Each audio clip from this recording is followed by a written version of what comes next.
Oi pessoal, voltei para falar sobre mais um exame complementar da cardiologia. Agora eu vou falar sobre a ressonância magnética do coração. Você sabia que a gente faz ressonância magnética para avaliar o coração? E ela consegue nos dar várias outras informações que muitos outros exames não conseguem. Bom, as imagens adquiridas pela ressonância são até muito parecidas com as do ecocardiograma, só que tem a vantagem da gente conseguir janelas para avaliação muito mais fácil do que pelo ecocardiograma. Até porque a gente tem o osso aqui na frente, que dificulta principalmente a avaliação do ventrículo direito, que muitas vezes é acometido principalmente nas cardiopatias congênitas. A ressonância ela é então o padrão ouro para avaliação da função e volume do ventrículo direito, tão importante, por exemplo, na tetralogia de Fallot, uma das cardiopatias congênitas mais frequentes no paciente adulto.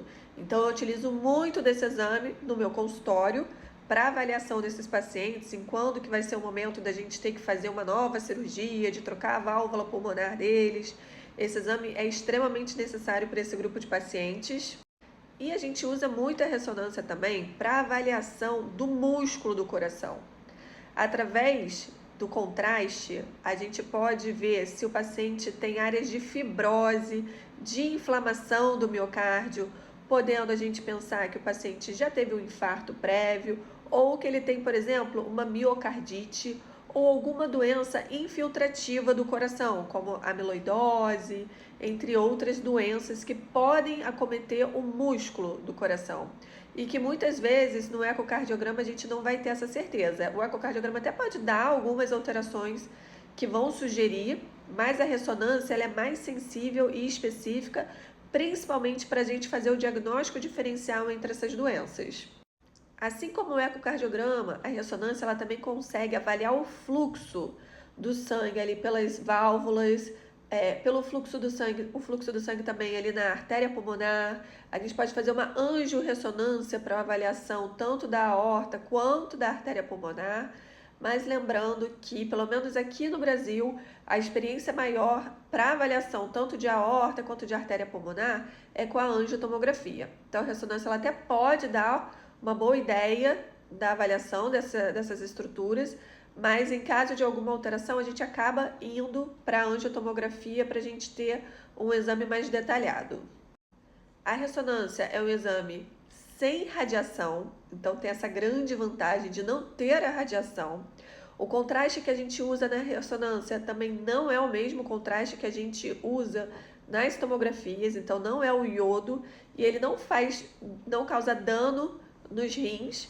Pessoas com alteração renal, com doença renal avançada, não podem fazer a ressonância com contraste, mas não que ela cause a doença no rim, como pode acontecer com o contraste iodado, que pacientes com doenças renais, com doença renal não pode fazer pelo risco de agravar a doença renal nesses casos. Mas esses pacientes não podem fazer o contraste da ressonância por poder causar outras complicações. E, em alguns casos, a gente nem precisa utilizar contraste na ressonância. Por exemplo, para avaliação da função dos ventrículos, do tamanho dos ventrículos do coração, a gente não precisa usar a ressonância, o contraste. Pode fazer a ressonância simples, então é um exame que, mesmo o paciente tendo um problema renal, que a gente não possa usar o contraste, ele pode trazer várias informações importantes para a gente. Mas uma grande limitação da ressonância é, o custo, a dificuldade da gente ter esse exame amplamente para toda a população, principalmente no SUS. E a outra dificuldade são pacientes que, por exemplo, têm um marca-passo, têm alguma prótese que seja incompatível com a ressonância, já que não pode entrar com nada de metal na sala de ressonância, né? Existem até alguns vídeos assim, dramáticos em que puxa uma cadeira de rodas, puxa alguma coisa. Se o paciente também estiver entubado, estiver fazendo uso de alguma medicação venosa, muitas vezes a gente não consegue fazer na ressonância, a não ser que todo o aparelho seja trocado para um aparelho compatível com ressonância.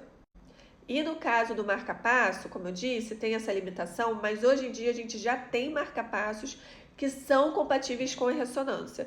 Mas a gente precisa ter certeza, conversar com o arritmologista, ter certeza que o marca-passo que o paciente possui, e não só a unidade geradora, mas também o cabo, são compatíveis com ressonância. E para o paciente que tem marca-passo fazer a ressonância, a gente precisa chamar um técnico para fazer um ajuste para não ter ali descontrole do marca-passo durante o exame.